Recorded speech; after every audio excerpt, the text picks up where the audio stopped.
Ettumanoor Mangalam engineering കോളേജിലെ NSS യൂണിറ്റിന്റെയും NCC യൂണിറ്റിന്റെയും നേതൃത്വത്തിൽ സംഘടിപ്പിച്ച ഹൃദയം രക്തദാന ക്യാമ്പ് മസാപ് ഓഡിറ്റോറിയത്തിൽ നടന്നു. 16 Kerala battalion NCC Kottayam commanding officer colonel P. Srinivasan മുഖ്യാതിഥിയായി ക്യാമ്പ് ഉദ്ഘാടനം ചെയ്തു. Principal doctor Vinod P. Vijayan അധ്യക്ഷത വഹിച്ചു. Associate NCC officer lieutenant Abhijith Kumar AN സ്വാഗതം ആശംസിച്ചു. 16 Kerala battalion NCC Kottayam commanding officer colonel P. Srinivasan മുഖ്യാതിഥിയായി ക്യാമ്പ് ഉദ്ഘാടനം ചെയ്തു.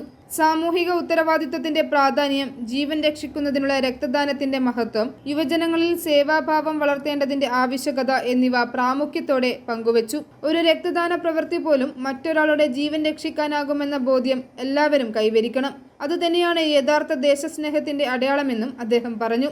ഏറ്റുമാനൂർ മുനിസിപ്പാലിറ്റി ചെയർപേഴ്സൺ ലൗലി ജോർജ് മുഖ്യപ്രഭാഷണം നടത്തി. Vice principal doctor Arun Jose, government medical college Kottayam transfusion medicine വിഭാഗത്തിലെ medical officer doctor Mili S എന്നിവർ പങ്കെടുത്തു. NSS assistant programme officer mister Albin Thomas നന്ദി രേഖപ്പെടുത്തി. കോളേജിലെ വിദ്യാർത്ഥികളും അധ്യാപകരും ഉൾപ്പെടെ നിരവധി പേർ രക്തദാനത്തിൽ പങ്കെടുത്തു. i4u news, Ettumanoor.